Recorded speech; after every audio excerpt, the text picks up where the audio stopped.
नमस्कार दोस्तों, स्वागत है आप सभी का एक बार फिर से आपके अपने YouTube चैनल टेक्निकल जॉब ज्ञान में। दोस्तों, काफ़ी सारे बच्चों के डाउट है, सवाल है और सवाल भी अजीबोगरीब है। सर रिजल्ट कब आएगा? रिजल्ट आने के बाद हम तैयारी स्टार्ट करेंगे। सर अभी से हम तैयारी स्टार्ट कर देते तो प्री के अंदर रिजल्ट में हम फेल हो गए तो क्या होगा?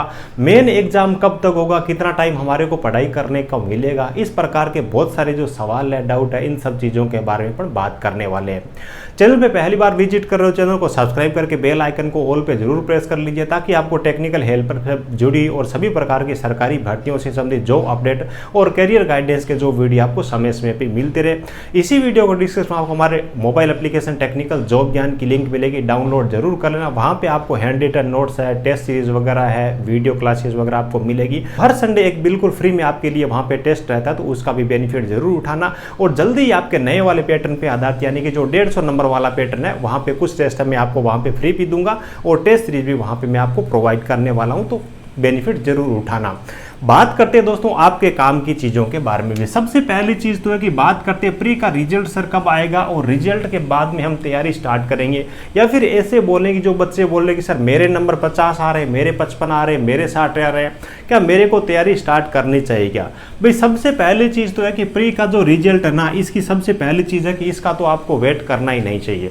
वेट क्यों नहीं करना चाहिए? आपको बुरा लग रहा होगा, लेकिन एक हकीकत है भी जब लोग जिन बच्चों का सिलेक्शन होता है ना, वो कंटिन्यू तैयारी करते हैं, यानी कि वो तैयारी को छोड़ते ही नहीं है। टेक्निकल की तैयारी कर रहे होते हैं तो वो टेक्निकल की ही तैयारी करते हैं। ऐसा नहीं कि आगे कौन सा एग्जाम आएगा और कौन सा एग्जाम नहीं आएगा, क्योंकि टेक्निकल का जो आईटी लेवल का जो सिलेबस होता है वो सभी एग्जाम के अंदर कॉमन रहता है। बच्चे लगातार कंटिन्यू तैयारी करते हैं। तो मान लीजिए कि भी अगर 15 दिन अभी रिजल्ट नहीं आता है और आप अभी से तैयारी स्टार्ट कर देते हो प्री एग्जाम की, और प्री एग्जाम में अगर आप बाय द वे फेल हो भी जाते हो तो क्या आपको नुकसान है क्या? भी जो बच्चे 12-12 महीने से 2-2 साल से कंटिन्यू तैयारी कर रहे हैं केवल और केवल टेक्निकल की ही, तो वो बच्चे 1-2 साल तक लगातार तैयारी कर सकते हैं। तो 15 दिन अगर आप तैयारी कर भी लेते हो और फिर प्री के अंदर फेल हो जाते हो तो आपको नुकसान थोड़ी है। भी आपने आईटी कर रखी है तो कोई भी कंपटीशन का एग्जाम आ जाए, उसके अंदर टेक्निकल का जो सिलेबस है वो टेक्निकल हेल्पर में पढ़ रहे हो ना, वही चीजें हैं। किसी का भी वीडियो कोर्स हो, चाहे किसी की भी मतलब नोट्स वगैरह कोई भी चीज है, अगर आपने टेक्निकल हेल्पर वाला जो चीजें है ना, अगर आपने वो पढ़ी है तो इसके अंदर पूरा आईटी लेवल का सिलेबस है। ये सारी की सारी चीजें, चाहे डीआरडीओ की वैकेंसी है, चाहे एमईएस की वैकेंसी है, कोई सी भी किसी भी डिपार्टमेंट के अंदर वैकेंसी है, यही कंप्लीट सिलेबस है। इससे बाहर कुछ नहीं होगा, कम ही आ सकता है। पहली चीज तो ये मेरे कहने का मतलब है कि रिजल्ट के अंदर देरी हो भी जाती है तो आप पढ़ाई करते हो तो आपको नुकसान नहीं है। कोई भी नई किताब अपन लेके आते हैं ना, तो जेब से पैसे लगते हैं, तो ज्यादा नहीं तो 5-7-10 दिन अपन मतलब क्या कि उस चीज को जरूर पढ़ते हैं, तो मतलब अपने को उन चीजों का बेनिफिट ही होता है। अब कुछ बच्चे बोलते हैं कि जो कोचिंग वाले हैं वो तो मतलब क्या कि कोर्स बेचने में लगे, वो तो कोर्स बेचने के लिए कर रहे हैं। मैं बहुत सारे इस प्रकार के कमेंट देखता हूँ भी कोचिंग वालों का काम है वो मतलब कि कोर्स बेच रहे हैं, वो ठीक है, वो उनका काम है, वो एक अलग बात है, लेकिन कोई जरूरी थोड़ी है कोई उनके कहने से आप उनका कोर्स थोड़ी लोगे। भी कोर्स कब लेता है? जब मतलब किसी बच्चे को जरूरत होती है भी इस चीज की मेरे को जरूरत है। फालतू में पैसे कौन फेंकता है? कोई नहीं फेंकता, वो एक अलग बात है। आप अपने स्तर पर भी रिजल्ट नहीं आता है तब तक तैयारी स्टार्ट कर सकते हो। आप अपनी बुक से तैयारी कर सकते हो, नोट्स वगैरह से आप अपनी तैयारी कर सकते हो, ऑब्जेक्टिव प्रश्नों की आप प्रैक्टिस कर सकते हो। जितने ऑब्जेक्टिव प्रश्नों की आप प्रैक्टिस करते हो उतना ही आपको एग्जाम के अंदर फायदा मिलता है। मैं तो कहता हूं 8-8, 10-10, 15-15 हजार ऑब्जेक्टिव प्रश्न लगाइए कि एग्जाम के अंदर जब भी आप प्रश्न देखो तो आपको ये लगे भी ये सारे प्रश्न तो मैंने पढ़े हुए हैं, तो उन चीजों का आपको बेनिफिट जरूर मिलता है। तो मेरे कहने का मतलब है कि आपका रिजल्ट प्री का कब भी आए, ज्यादा टाइम नहीं लगेगा, 5-7 दिन लग सकते हैं, 10 दिन भी लग जाते हैं। देखिए 30 जून की बात थी भी इसका रिजल्ट आने की, जब मैंने रिजल्ट पे और आपका मेन एग्जाम कब होगा उस पे वीडियो बनाया था, उस दिन ही मैंने बोला था भी डिपार्टमेंट है वो 30 जून को मतलब क्या कि प्री का रिजल्ट देने की ऐसी न्यूज आ रही है। लेकिन हर एक काम के अंदर डिपार्टमेंट ने थोड़ा थोड़ा डिले ही किए, तो जुलाई के प्रथम वीक तक मतलब क्या है कि आपका रिजल्ट आ सकता है। मेरे को यही लग रहा है भी जुलाई है आपकी मतलब क्या कि 1 जुलाई के बाद में 7 जुलाई तक आपका रिजल्ट है वो कभी भी आ सकता है। 2-3 दिन ज्यादा लग जाए तो भी आपको कोई नुकसान नहीं है, आपको तैयारी है वो कंटिन्यू करनी है, ठीक है। उसके बाद में बात आती है मेन एग्जाम की। देखिए तैयारी इसलिए करना जरूरी है क्योंकि प्री के रिजल्ट में जितनी डिले हो रही है ना, उतना आपको मेन एग्जाम के अंदर भी नुकसान हो रहा है। भी 1 महीने का 1.5 महीने की अगर आपको तैयारी करने के लिए टाइम मिलता है प्री एग्जाम के रिजल्ट के बाद में, तो मेन एग्जाम में जो आपने पहले तैयारी की थी उसके अंदर कितना कंटेंट ऐड कर पाओगे 1 महीने के अंदर?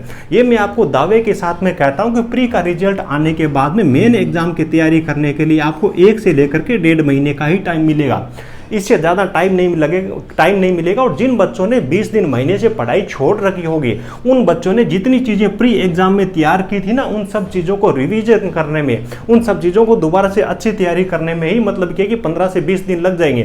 तो नया कंटेंट आप क्या ऐड करोगे, मेन एग्जाम के अंदर आपका कंपटीशन भी काफ़ी अच्छा रहने वाला है। इसलिए मैं बोलता हूँ कि सिलेक्शन अगर आपको लेना है तो पढ़ाई है वो अभी से स्टार्ट कर दीजिए। ज़्यादा ऐसा नहीं कि बहुत लंबे टाइम तक आप महीनों तक पढ़ाई करने की जरूरत पड़ेगी। प्री का रिजल्ट है वो 5, 7, 10 दिन के अंदर ही आ जाएगा, हो सकता है 12 दिन लग जाए, ऐसा टाइम लग जाए, लेकिन मुझे अनुमान है कि जुलाई का फर्स्ट वीक है उसी में रिजल्ट आ जाएगा। तो मतलब क्या है कि आप अपनी पढ़ाई है वो अभी से स्टार्ट कर दीजिए। बोलते हैं ना परिश्रम करो लेकिन फल का इंतजार मत करो। उसका मतलब यह नहीं है कि आपका रिजल्ट है वो कब आएगा कब नहीं आएगा उसके बारे में सोचो ही नहीं, वो नहीं होता है। इसका मतलब ये होता है कि परिश्रम तो करो लेकिन आपने मतलब क्या है कि फल का इंतजार मत करो। इंतजार नहीं करने का मतलब ये होता है कि रुक के इंतजार मत करो भी पीछे जो आपने परिश्रम किया है उसका पहले फल आएगा, उसका रिजल्ट आएगा, उसके बाद में अपन आगे चलेंगे। आपको रुक के इंतजार नहीं करना है, चीजों को कंटिन्यू रखना है, इंतजार तो करना है, लेकिन जब तक आपको अपनी मंजिल नहीं मिल जाती है ना, उस रास्ते पे आपको कंटिन्यू चलना है। ठीक है, तो मेरे हिसाब से आपको चीजें वो समझ में आ गई होगी। उसके बाद में देखिए ये जो टाइम मैंने आपको बताया ना, ये मैं आपको इसलिए बता रहा हूं क्योंकि 23 के लास्ट में चुनाव होने वाले हैं और चुनाव से 6 महीने पहले है ना, मतलब क्या है कि आचार संहिता लग जाएगी। अभी देखिए जून एंड हो गया, अगले जून तक मतलब 1 साल का जो टाइम पीरियड है, इस टाइम पीरियड के अंदर डिपार्टमेंट को मेन एग्जाम भी करवाना है, उसका रिजल्ट भी जारी करना है, आंसर की भी मेन की आएगी, प्री की नहीं आएगी कोई दिक्कत नहीं है, मेन की जरूर आएगी क्योंकि मेन ही मतलब क्या है कि सिलेक्शन का आधार है पूरा का पूरा। उसके बाद में मतलब डॉक्यूमेंट वेरिफिकेशन होंगे, ज्वाइनिंग तक का कंप्लीट काम है वो मतलब क्या है कि अगले 1 साल तक इनको कंप्लीट करवाना है। भाई केवल भर्ती निकालने से आप ये जो सरकार है इसको वोट थोड़ी दोगे। सरकार का वोट कब पक्का होगा, जब मतलब एग्जाम करवा करके मतलब क्या है कि वोट से पहले पहले आपको ड्यूटी ज्वाइन करवा देते हैं, तब गवर्नमेंट का वोट होता है वो पक्का होता है। तो आने वाला जो 1 साल है ना उसके अंदर ये सारे के सारे काम इनको कंप्लीट करने हैं। इसलिए ऐसा नहीं कि बिल्कुल भी मत सोचना कि प्री के रिजल्ट के बाद में आपको 3 महीने का टाइम मिलेगा मेन की तैयारी करने के लिए, बिल्कुल नहीं मिलेगा। ये जो मैं आपको टाइम पीरियड बता रहा हूँ इतना ही मिलेगा। प्री की तैयारी करने के लिए भी आपको ज्यादा टाइम नहीं मिला था, लेकिन डिपार्टमेंट को उसमें बहुत सारे काम करने थे, वो भी उन्होंने किए। भी आपसे फॉर्म लिए, फॉर्म की स्क्रूटनी इन्होंने की, उसके बाद में कितने बच्चों ने आवेदन किए उसके हिसाब से एग्जामिनेशन सेंटर ढूंढना, सब चीजों का इन्होंने प्रबंध किया था। लेकिन अभी तो देखिए इनको ऑलरेडी पता है कि 15,000 बच्चे उन्हीं की अपने को व्यवस्था करनी है। तो ऑलरेडी ये अपने जो 15,000 बच्चों की ये जो व्यवस्था ये करने में कोई इनको दिक्कत नहीं आएगी। और एग्जामिनेशन सेंटर अभी तो मतलब 15,000 बच्चों के लिए एग्जामिनेशन सेंटर भी मतलब क्या कि निर्धारित करना कोई मुश्किल काम नहीं है। तो इनका जो काम है ना मेन ये रिजल्ट जारी करने का ही, उसके बाद में बिल्कुल भी इनको टाइम नहीं लगेगा। केवल और केवल 15,000 बच्चे हैं, इनका रिजल्ट जारी करके 15,000 बच्चों के बैठने की इनको व्यवस्था करनी है। ये अपने जो काम कर रहे हैं ना इनके अंदर डिले करते हैं ये, लेकिन आपका जो मतलब क्या कि एग्जाम वाला काम है ना ये बड़ी जल्दी से करवा करके मतलब खत्म करने का काम करेंगे। ठीक है, तो मेरे हिसाब से आपको चीजें सारी समझ में आ गई होगी। मेहनत आपको करनी है, परिश्रम आपको करनी है, लेकिन फल का इंतजार करना तो है, लेकिन रुक कर नहीं करना भी। जब तक उसका रिजल्ट आएगा तब तक हम तैयारी नहीं करेंगे, उसके बाद में आगे चलेंगे। आपको जब तक अपनी मंजिल नहीं मिल जाती है वो काम आपको कंटिन्यू करना है। बहुत सारे बच्चे मेरे टच में ऐसे हैं जो नॉन टेक्निकल की तैयारी करते ही नहीं, वो कंटिन्यू टेक्निकल की ही तैयारी करते हैं और काफ़ी सारे उनमें से बच्चे सक्सेस भी हुए। तो आप 15-20 दिन प्री का रिजल्ट आने से पहले अगर आप तैयारी कर लोगे तो कोई भी नुकसान नहीं होगा। और एक चीज़ मैं और बता रहा हूँ कि MES की वैकेंसी जिसके अंदर मैं खुद सर्विस कर रहा हूँ 100% 2022 के अंदर आएगी मेरे हिसाब से।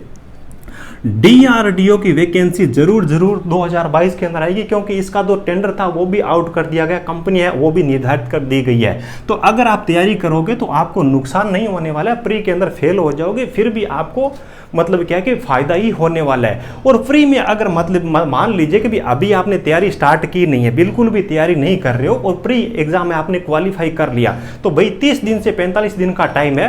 प्री में आप पास भी हो गए तो मेन एग्जाम के अंदर आप क्या कर लोगे। बच्चे बहुत लंबे टाइम से तैयारी कर रहे हैं, इसलिए जो आपका टारगेट है, जो आपकी मंजिल है, उस पर लगातार आप काम करिए, तभी आपको सफलता मिलेगी, है ना। तो मेरे हिसाब से आपको सारी चीजें अच्छी तरीके से समझ में आ गई होगी।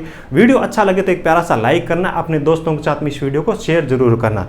चलिए, थैंक यू, जय हिंद।